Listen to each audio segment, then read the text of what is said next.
Welcome to the pilot episode of Sabi Cruise. In this episode, I discuss so many interesting things: travel, how to enjoy without burnout, or how to fund your trips as well, how to ensure you're traveling safely and smartly, other benefits you get from travel without that is not just the experience in itself, and how I started traveling myself. What led to me in this place? Am I running away from myself? Am I trying to escape from something? How did I find myself here that is always traveling every other month or every month at this point?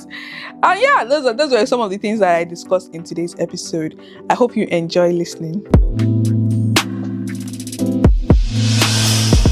Welcome to Sabi Cruise, your go-to podcast for fun yet insightful conversations on societal issues, money matters, life, and adulthood. Because sometimes life be lifing. In this pilot episode, I decided, as the host of the podcast, why don't you get into it alone? In subsequent episodes, we're going to have guests, but today I thought, it makes a lot of sense for me to, use this to open up the floor and the stage, set the tone of the podcast, and let you get the vibe of what you'd be expecting in this podcast. Today, we are going to be talking about soft life, enjoyment, travel, how we actually relax, because sometimes life be life in adulthood is hard. Nobody gives you the manuscript or the blueprint on how to live as an adult. So today I'm going to unpack. Let's discuss, how do we actually live this soft life? For me, my definition of soft life is being able to live where I live, where I work, my day-to-day life, and up over to another destination, which is another country most of the time. And I define this travel. Travel is one way that I get to enjoy, I get to rest. Even though a lot of times when I travel, I still work, I just think of being in a new destination as a fun way to relax, even still while working. It's less work for me. It gives me that space to be more creative, come up with new ideas. I also get to meet people, have fun along the way.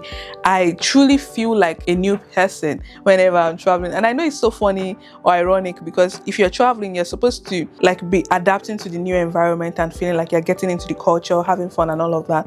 My definition of fun is not sitting, or my definition of rest is not just sitting. It's actually doing something that feels enjoyable or pleasurable to me, and that is travel. So I'm curious to know from you, how do you actually enjoy? How do you rest? How do you, take that time away from being busy, all the hustle and bustles of life? How do you take time to, detach and rest? I'm curious to know, maybe there are new things that I can learn from you.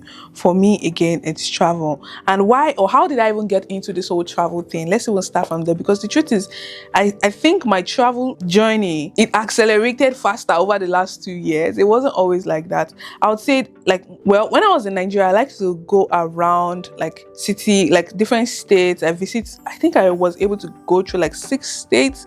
I know it doesn't sound like a lot out of 36 states in Nigeria, but I was able to visit 6 or 7 states, if I'm not mistaken, if not more.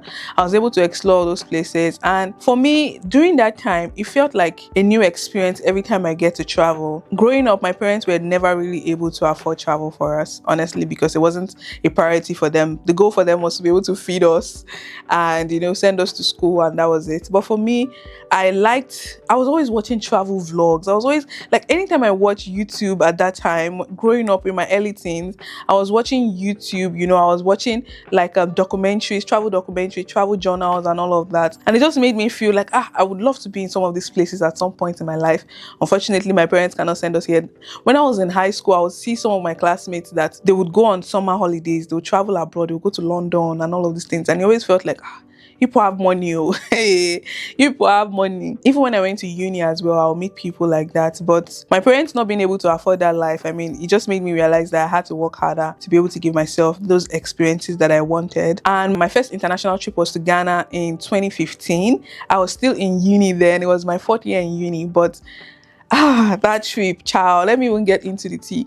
So at that time, we went to Ghana by road. I was in 400 level. I even had to lie to my parents to tell them that the school was sponsoring it for the top students in class. If you're my mom and you're listening, this is your first time hearing this, I am so sorry. But at that time, I was able to fund the trip myself, because I started running businesses from when I was in my 2nd or 3rd year in uni. So I had some change. However, I can't really tell my mom or my parents that, I'm going on a trip. They'll be wondering, how are you funding it? Who is taking care of it? How did you get the money? That kind of thing. So instead, I just told them the easiest, which was the school was funding it. Easier way out for me. And it was for the top students. And she knew I was a top student in class. And yeah, so for her, she was like, okay, cool, have fun. How long is it? Now let's get into that trip. That trip was like literally one of the highlight of my university experience, my whole entire university experience, because I was that student in class that was just there. I don't think I had any like anything to me. I was just either school, church, and hostel. That was literally my routine all through. I didn't have anything more going for me. So that trip in my fourth year seemed like, oh wow, this is how much you've been missing out of life in school. So we went by road. I think I paid around 20,000 naira at that time, which is around $20 now. And it was an international trip. I think we were about 20 or 30 students. We got on this coaster bus. We got on this coastal bus and our vehicle got like broke down somewhere around the border. And if you know anything about traveling between African countries or even traveling across border in general, there's like military patrol, there's like things going on at the border. You're not meant to even get stuck there. And the worst part is most of us didn't even have passports. I think only about half of us had passport at the time. The other half were just going to go in. I don't know how we ended up doing it, but we shall spent time in Ghana. I was there for like I think 5 days or 6 days. I think it was one of the best times of my uni days. I would love to go back to Ghana now that I'm a grown adult woman with money. I think as at that time I was still like 18, so I'm not sure the experience. I still recollect enough from that experience at that time. But that was my first international trip. And to be honest, it doesn't really count because it was kind of rough. But my first actual trip that I would say, yes, this is my international trip that I funded was going to Dubai in 2019. I went on a group trip. That was my first travel experience from Nigeria. I went on that trip just few weeks before moving to Canada. So it was me giving myself an actual holiday before my new life in Canada would begin. That trip was bliss. It made me like I think that was the genesis of my whole travel story, honestly. That was the genesis of it. It made me fall in love with Dubai as a place, such that 2 years later, I brought my whole entire family. I sponsored the trip to bring everyone to Dubai because it just felt like, wow, guys, this is what we have been missing out on. And I've always looked forward to, my whole family, my siblings, every one of us in a new place where we're doing something together. And as at then, when we went on that family vacation, our first family vacation in 2021, as at then, my sister was already schooling in Canada. I was also already living in Canada. Then we had like the other half of my family, which is my dad and my brother, as well as my mom in Nigeria. So we all just made that trip to meet up in Dubai one December like that in 2021. Was it 2021 or 2022? We shall meet up in Dubai for Christmas holidays, which had its own hustle and bustle, but it was really fun. And I think Dubai has a special place in my heart. Even though people feel like, oh, it's such a big city and everything, it doesn't have its own culture. For me, that trip really, really made me feel empowered. Even my first trip as well to Dubai, it made me feel empowered. It made me realize that all you need to be able to give yourself your dream life, honestly, for the most part, is money. If you're able to work hard and accomplish, like, build your income or make that money that would help you solve most of your problem, because the truth is money doesn't solve everything, but it would solve like the major things that would be stressing you, or it would help, like it will bring you closer to the solutions to your problems. So that trip really, really changed the game for me. And it also made me understand that having money is crucial, but also like rest or doing something that makes you feel happy, makes you feel like a child again is really crucial. Anytime I travel, I feel like a child all over again. I feel like I'm reconnecting to my younger self that has always dreamt and aspired to, get on a plane, see these places in real life. Now I'm counting 20 plus countries that I've visited, and I'm still going on more trips. Even before the end of this year, I still have a couple of trips planned out. And not just that, I now have a travel company where you can even participate or travel with us. And it's just so beautiful thinking back at all of these things, because honestly, it wasn't in my life's plan or life dream to have all of this all set. But look at where we are now. Every time I travel, I'm so curious about everything. I feel like a child that is exploring. You know that thing where you see kids, they see something and they want to break it. They want to figure out, why is it turning on light? They try to open the fridge and try to see if the light is going to go off. That kind of thing. That's how I feel whenever I travel. I'm so curious. I want to learn more about the culture, about the people. I want to enjoy a new experience that will make me like relate something to that new location. tie it to something that will just remain as a memory for me forever. And I don't know, I just wish I could explain it in better words. And I hope you get it if you are listening to this. But that is how I feel whenever I travel. And my travel style is definitely adventure. I don't understand people that go to a new destination and they're in the hotel the whole entire time. Like, why? Why did you spend your money, get on this plane, do all this, and just to sit there in the hotel the whole time? Please use your money for something else. If you don't know what to do, instead of spending several amount of dollars or amount of money traveling just to go sit there in the hotel. I'm an adventurous traveler. I love big thrill. That is something that I always excites me. I don't know how to explain this, but the feeling, if you love adventurous travel, the feeling you get in that 30 seconds or 1 minute or whatever adventure you're doing is the best. It's like it's it's something that you continue to remember after the trip even ends. Like even after the whole entire day, you still feel it in your head. I think my first adventure was also in Dubai. Maybe that was when I started to dibble and dabble into adventurous travels. We went to Abu Dhabi, Ferrari World in Abu Dhabi, and they had the world fastest roller coaster, I believe. That roller coaster ride, after I did it, I was like, what was that? That is insane. It was so freaking fast. And I wanted to get on it again, but then we're meant to, like, because it's a group trip now, there are guides and everything, we're meant to go to another ride itself. Then you know what I did? Me, the curious traveler, everyone left. I just went back sneakingly. I joined the line. Thankfully, the line wasn't too long. I sneakingly went back. I got on it again. The second time was so beautiful as well. People were looking for me like, where is Usola? Where is Usola? But they ended up finding me. That was so beautiful. Then I moved to Canada. And once I knew that there was something called Canada's Wonderland that has big roller coasters, me in my head, I was like, I would never miss this. I think I also did like some roller coaster rides. It wasn't really a roller coaster, but some smaller trails in Nigeria. There's this one that is close to Prayer City. I did that for a while, or maybe like one or two times before my first actual one in Dubai. But living here in Canada, I've had Canada Wonderland season pass. So with the season pass, you get access to the park all throughout the year. However, the roller coasters are only open in the summer months because again, we live in Canada. It's snowing all year round or it's cold. So the Canada's Wonderland is only open in summer months, and I've had like season pass for like 3 years. It's just this year that I said, you know what, I feel like I need something more. Plus, I'm always the one traveling now. I don't have the time to actually go to the park. But then even after working hours, let's say like I finish work from by 5 p.m., I'll wait till like 6 p.m. for the traffic to go down. Then I'll drive over to Canada's Wonderland to even maybe just get on one or two rides and I'll be okay. Like it just feels like all my stress from that day is gone after I've done one or two rides, and I scream my lungs and I go waving my hands in the air, and it just feels like, wow, that is so good. Then I'll go back on another, like, and trust me, sometimes I always ask myself, whenever I'm on the line, I always ask myself, like, is this really what it's like? You've been sitting down here for what now? You've been on the line here for what now? Like 30 minutes before, sometimes 2 hours before it gets to you, and you just do the ride for like 2 minutes or 1 minute. Is it even what it? Then at some point I decided to get fast lane pass, which was so much better. If you can afford it, honestly, just go for fast lane pass. My most enjoyable adventurous trip, I would say, was bungee jumping in Zambia. It's in between the border of Zambia and Zimbabwe, and I did this last December. Ciao. Why was that even my favorite of all the other ones that I've done? Because I've done bungee jumping before. First of all, this one, the height was 2 times the one I'd done before. Then secondly, before getting on that bungee, like before jumping off, I was still asking myself, do I really want to do this? Because it wasn't on my itinerary. And you know how they say the best experiences are the ones that are not planned?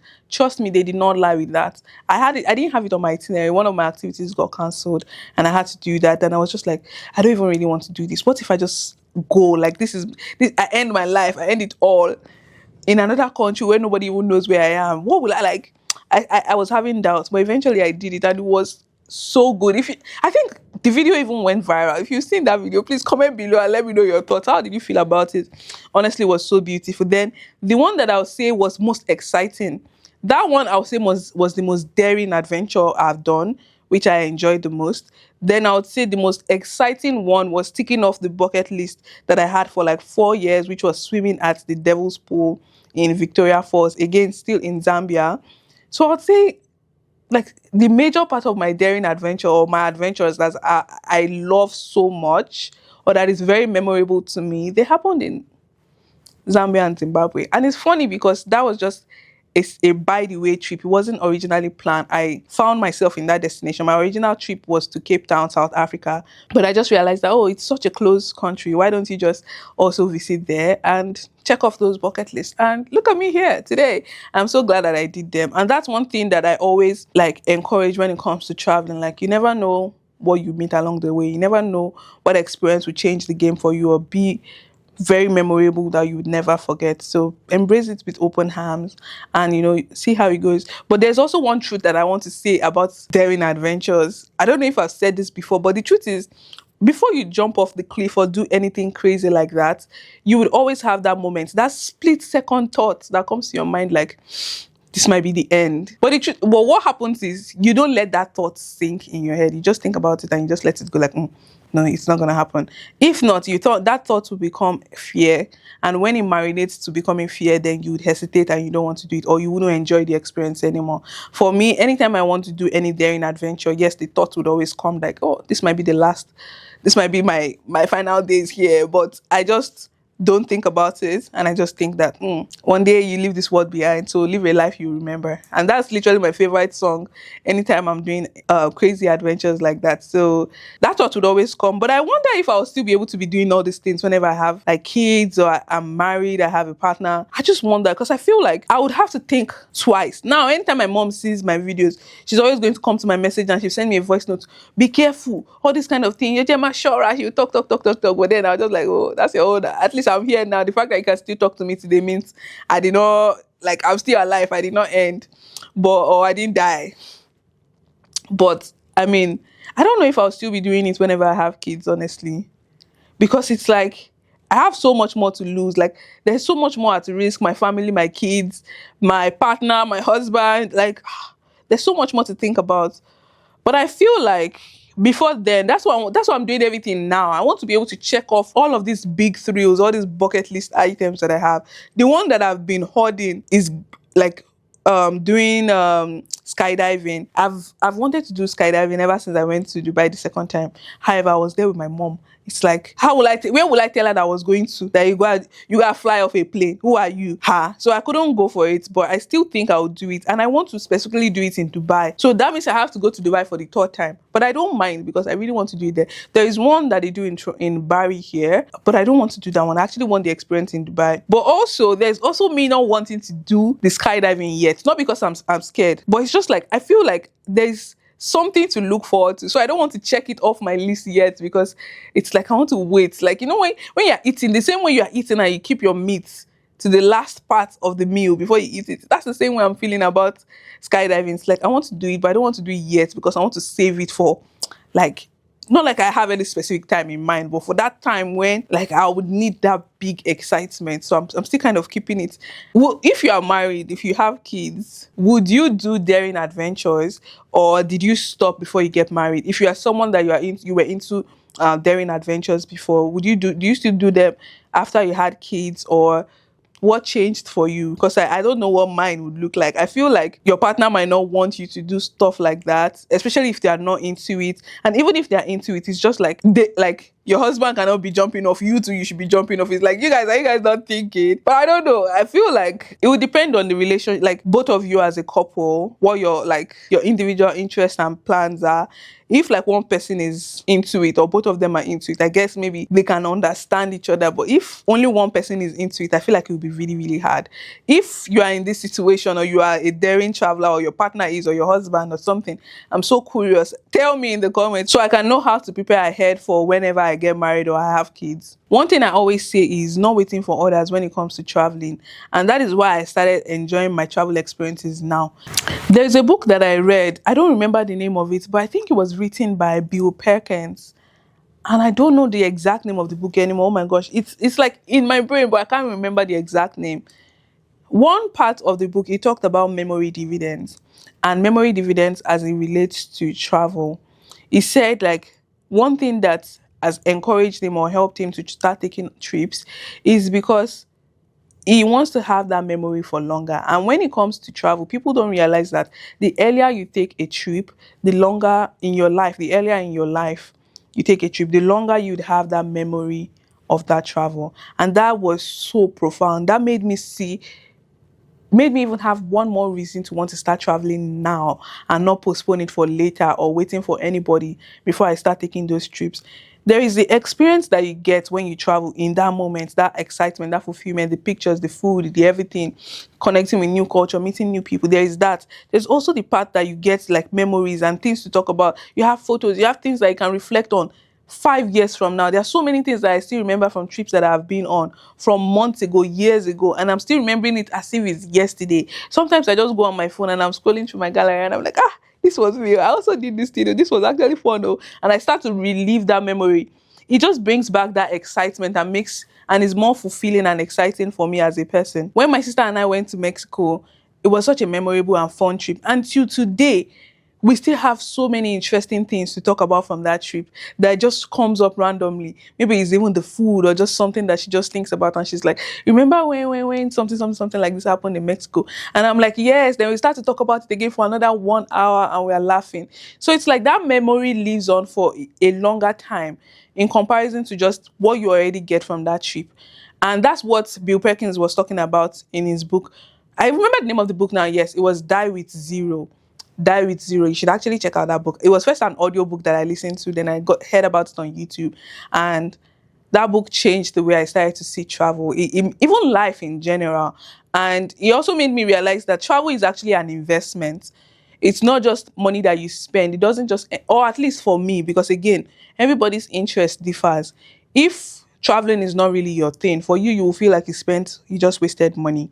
But if travel is your thing, then any money you spend on it, you think about it as an investment in your experience in your life or your memories as well. So what Bill Perkins was talking about in that book is pretty much saying that when you travel or when you spend your money on experiences, the memory the memory you have is also a dividend, just the same way you invest in stock market and you earn returns in form of investment or in form of dividend.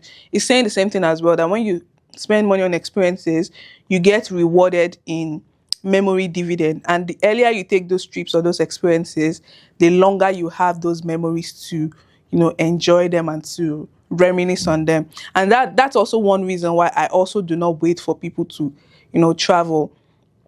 I know that traveling with maybe like your partner or your kids or your family or your friends, they all have different experiences. They all bring to you different memories. So there's nothing wrong with me, going to a specific destination. And I'm not against traveling to one place twice or 3 times. If it's somewhere that I love a lot, I've been to Mexico twice, I've been to Dubai twice, I've been to Calgary twice, I've been to so many places multiple times, and I will still go back there again and again because I really enjoyed it. So I'm not that kind of person that feels like, oh, if I've been to one place before, I wouldn't want to go back there again. The experience that I have traveling to Mexico alone, for example, will be different from the experience that I had traveling to Mexico with my sister.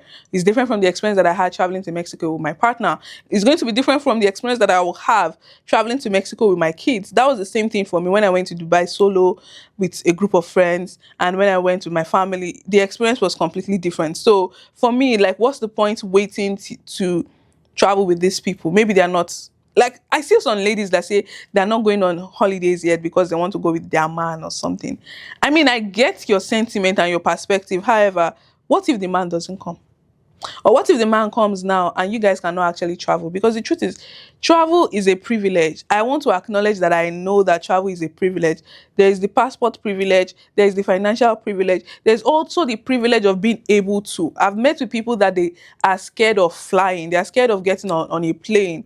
They have, like, I don't know what that phobia is, but they can't even travel. So it's not even about them not having the money or not having the passport. They also are not physically able to.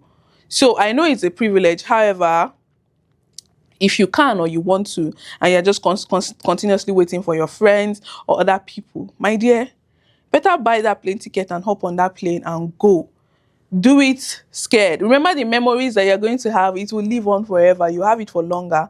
And the longer you are waiting to invest in your travels, the harder or the later it's going to be for you to start enjoying the dividend. So now, me, I have memories from my trips that I've taken from months ago, years ago, self, that I'm still reliving that memory until now. And there's still some trips that will come up later on. Whenever I still want to go to those destinations again with other people, the memory again will be different. And with that said, if you are looking to travel and you don't want to go alone, or you don't want to figure out your travel planning by yourself, I would love to invite you to travel with us on Sabi Enjoy, my travel brand, where we host and we organize group trips. We also help you plan your private trips as well. So if you want to travel with your partner, your husband, your friends, we can help you plan your trip, or we connect you with our travel partners in those other countries so that you are safe, and everything from literally when you're arriving at the airport to your whole entire experience when you're departing back to the airport will be taken care of. And if you also want us to just help you with planning your itinerary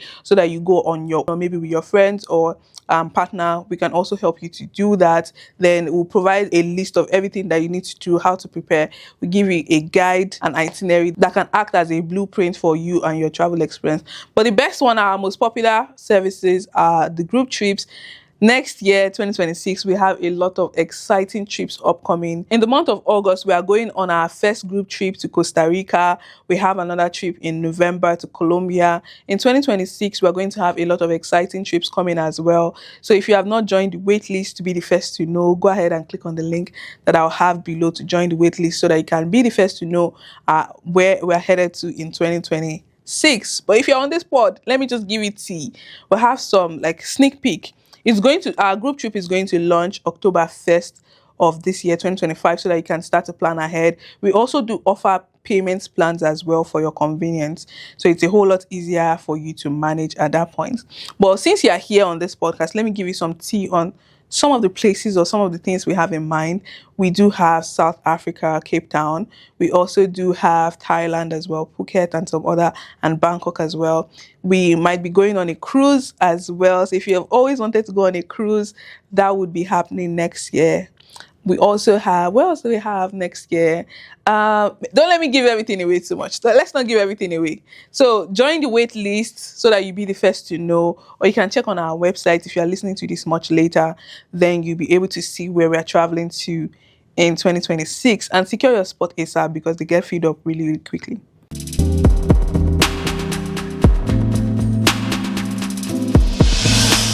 Since we've also identified that traveling is a privilege and there's the financial part of it, let's get into the money matter segment of this topic because, again, child, let's be real.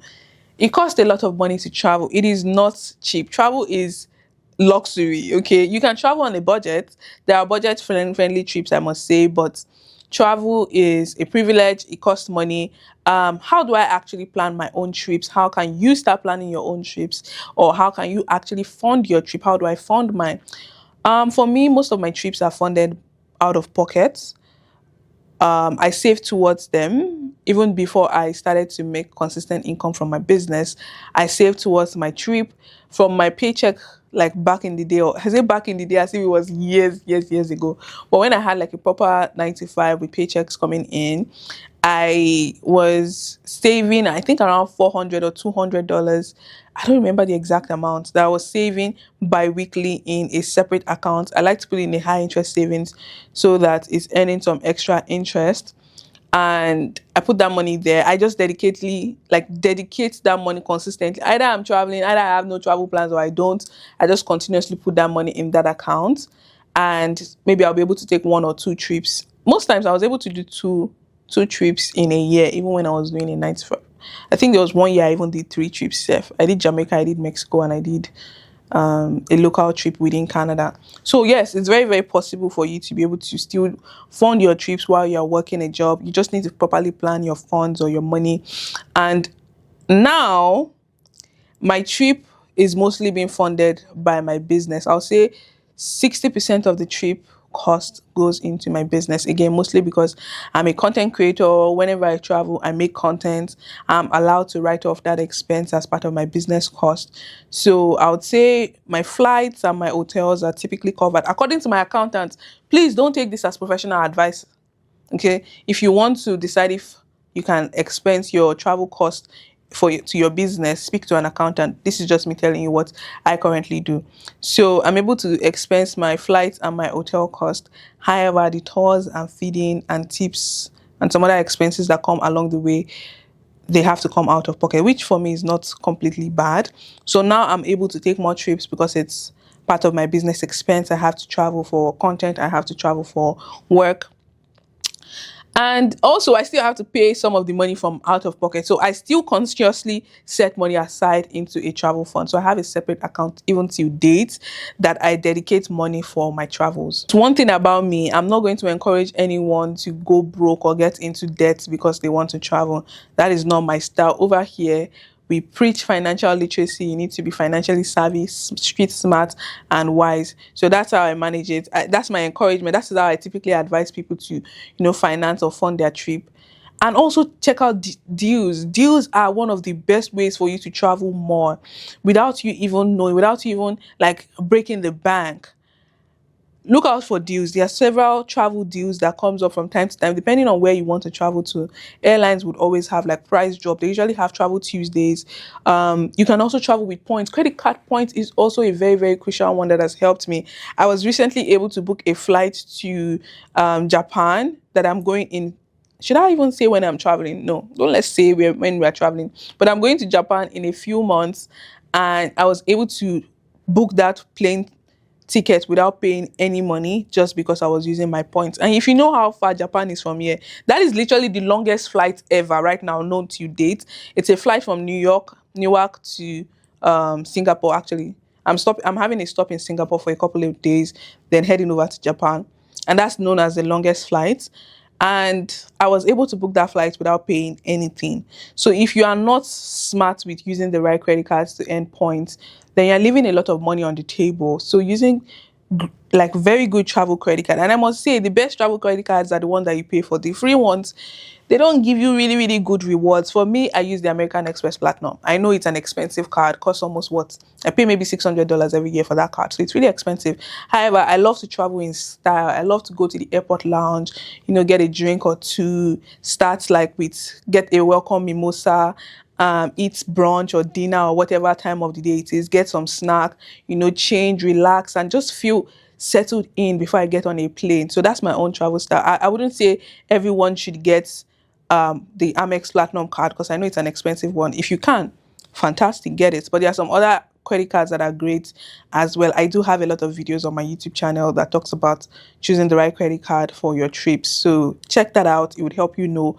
the best credit cards that you can use for your travels. If you have ever thought, I want to make more money, but I don't know where to start, then listen up. I've created different online programs where I teach you how to earn more, save smarter, and grow your income without the flaw. From learning the right side hustles to content creation, or maybe you want to learn investing or join my exclusive community, Smart Money Group. I've built out practical programs that meet you where you are. You'll find options like Creator Income Accelerator, Investing Simplified, Smart Money Group, and the e-learning course for folks who wants to do it at their own pace. Everything is designed to help you multiply your skills and your income. If you're serious about taking control of your finances, head over to smartmoneymastery.co and choose your path today. Let's get back into the episode.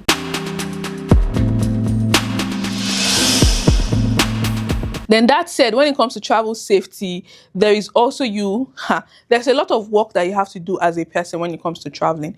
For you to enjoy your trip without living on the edge where you're staying overly conscious about like your security and everything, you need to do some background work.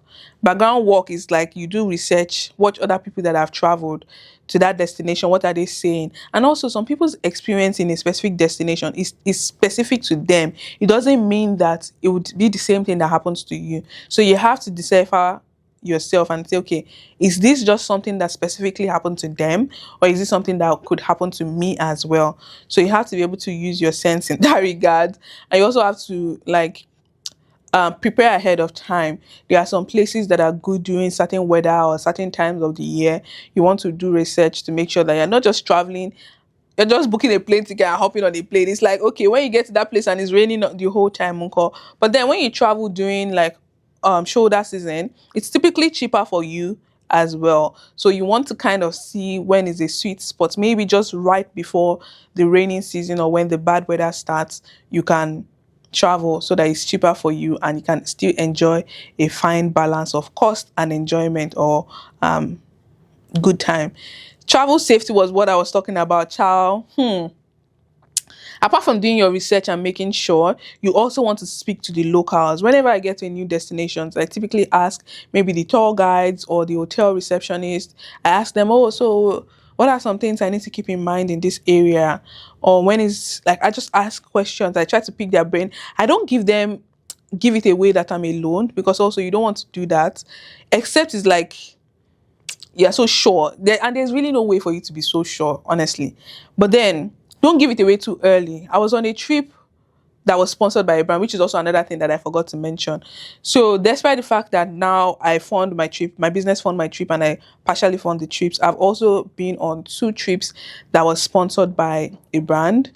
I was in Costa Rica last year, which I'm also going to another trip on Costa Rica this year, but this time around is for my travel brand, Sabi Enjoy. So I was in Costa Rica last year. I was even able to bring a plus one. So if you're still thinking about getting into content creation, better get into it. It's actually very rewarding. Then this year I was in Jamaica as well. Both of them were sponsored.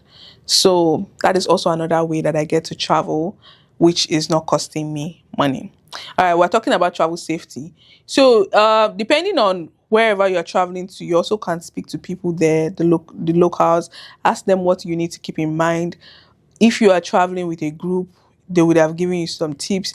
If they didn't give you anything, you can definitely ask and say, oh, what are some things I need to keep in mind on this in this area or something like that? What are some things that would help me prepare? You can reframe it in a way that doesn't sound like, oh, you're too scared. Then another thing is, if you're traveling alone, don't give it away. I was on a trip with a brand when I was in Jamaica.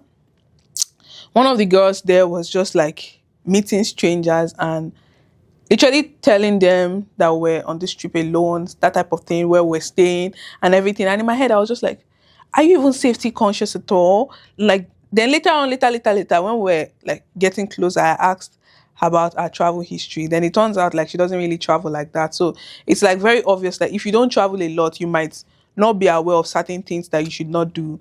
Definitely, if you're in a new destination, don't just tell people that you're traveling alone.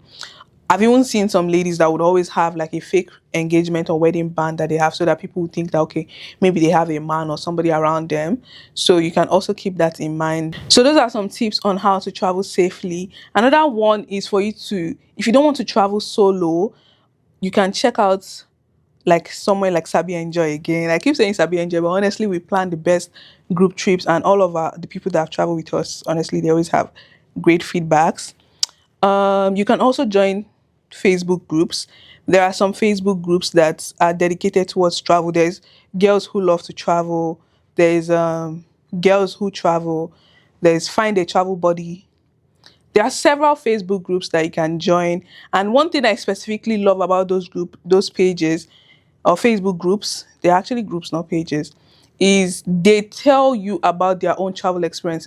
Find a Travel Buddy is more dedicated towards finding a travel buddy. But the other ones, people just ask questions about like specific destinations. And you can also search. So even if you are not active on that page, if you are going to, for example, Colombia, you can go there and search Colombia. Then you see what people have said about Colombia, the itinerary, or the things that they did, how they prepare, what their experience was. You even see pictures as well. So it will help you like see how the trip is going to go out for you. So those are like some tips that I have that would help you travel smarter, have fun. And I also have a travel guide as well. I'll leave the link to the travel guide below so you can take a look at it. It has 70 plus hacks to help you maximize your travel budget. Now let's get into the cruise control segment.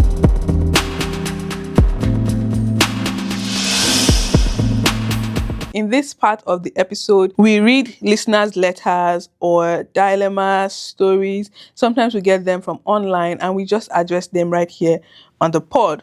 Today, I have one here, which is a Reddit post. So under subreddit travel, I'll just go ahead and read it because this one is really interesting to me. It said, I love traveling. The title of this one is Find Myself Bored Traveling with My Partner. I love traveling, and in my past relationship, I've always had the most fun traveling with my partner. However, once I started dating my current partner, traveling with him has often left me with this unfulfilling feeling. I have traveled many places with him, so this is not a one-off experience. Side note, I love to explore hidden paths with breathtaking sceneries, as well as visiting historical sites with old architectures. Pretty much, I just want to see everything that is unique to that destination. My partner, on the other hand, is a man with few words. He never seemed excited for anything I planned and doesn't really initiate anything that he wants to do. And I feel like I'm the only one doing all the planning, which I don't mind at all. But I feel like he isn't enjoying the itineraries that I have created. Also, he loves comfort and often loves to just stay inside of the resort, explore the food and culture, which there's nothing wrong with that. I do compromise and make sure to include things that he would do based on his little info he has communicated with me. However, when we get to do things I want to do, he always show no interest and most of the time just tags along. On some other occasions, he would opt out or refuse to participate in extreme water sports or thrilling activities in brackets, bungee jumping or skydiving. This is my person. I feel he is not just really down to explore anything new and really stuck in his way. Am I the asshole for thinking he's just a boring person with no interest in trying new things? Is there anything I can do to help make things more exciting for both of us? This is actually very interesting because I've never pictured myself in a situation like this. And for someone like me that loves to travel and love to experience daring adventures, I feel like this is some a situation that could happen to me. And I think in some type of way it already has. When the last time when I traveled with my previous partner, an ex, I was the one doing more of the planning, which I didn't mind. And my own travel style is adventure. Like I love something. I'm very curious whenever I travel, and I love adventures as well. But for him, it was just all about eating good food, getting good pictures, and just relaxing. So for some people, travel is just meant to be relaxing for them. They don't want to be out there doing all of the tours and all of the activities, which is also fine. For this particular person, the situation that they are in right now, both of them have different travel styles. One person loves to be adventurous, one person likes to take things really chill and calm. And for her, because she has had experience traveling with people that love adventures, it seems like she's traveling with a boring person. And the truth is, maybe your partner is not boring. Maybe you guys just have different travel styles. If I were to give my own take based on, is it just a boring? Am I the asshole for thinking he's just a boring person with no interest in trying new things? I don't think you are the asshole. I just think you need to come to terms with the fact that that's who he is. Maybe have a conversation with him, even though you said he gave you only little information to plan like the trips and like what he has communicated to you. I think you can have conversation with him to let him know that okay, this is your own travel style and these are your interests whenever you travel. However, you're curious to know what are some specific things he likes whenever he travels. Then you can find in between. If it comes out to seem like both of you have like completely different travel interest, maybe you're daring adventurous trips. Maybe you can go with your girls, you can look for new friends, or you can go solo as well. Or and with him, you can go to places that are more chilled, more laid back. Or every once in a while, whenever you guys travel together, maybe find a balance in the itinerary. But the truth is, you have to come to terms with the fact that maybe you guys' travel style is different. However, if your own personal preference is to always travel with your partner, let's say you don't want to travel solo, you don't want to travel with your friends, and you would rather travel with your partner, then maybe you guys are not a good fit for each other. That is my own take. Because if that's your own preference to travel, then and he is not like that, you can't really force them. You can't really, and the truth is, I think it's unfair. You're actually an asshole if I were to answer this part. It's you are an asshole to think or to want someone else to jump off the cliff with you. Not everybody likes heights, not everyone likes water sports or bungee jumping and those daring activities. So I think in that regards, yes, you are. However, you thinking is a boring person, I think it's understandable because you just have different interests. You just need to come to terms with that. But don't enforce doing daring activities with on people, even if they are your friends, even your family, your siblings. I think you feeling that, oh, because you created a travel itinerary. Let's say I'm traveling with my friends now and I created an itinerary, then me feeling like, oh, in that itinerary I want to put just things that I would personally enjoy. I think that is very selfish. So if you're traveling with friends, you're traveling with your partner, you're traveling with siblings or family or whoever, you have to be considerate when it comes to the itinerary and make a fine balance between both of them.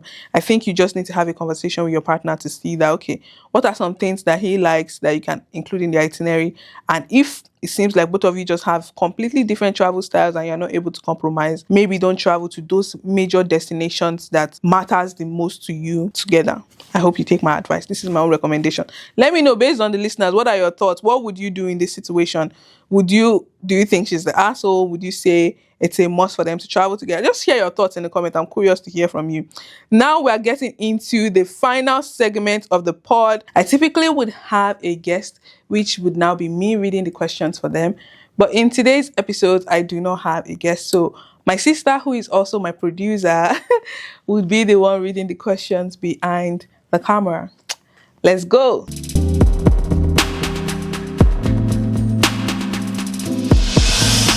Okay, guess rapid Q&A. Mountain or beaches? Mountains. I've seen a lot of beautiful mountains. I can't. Hotels or Airbnbs? I'll say hotels with solo, but Airbnbs with friends. Solo or group travel? Solo, all day, every day. Carry-on or checked bags? For my own peace of mind, I would say carry on, but for comfort, checked bag. Plan every detail or go with the flow? I like to leave room for spontaneity. So I would say a mix of both. I try to plan 80%, but I'll leave 20% for spontaneity. Sabi or no Sabi questions?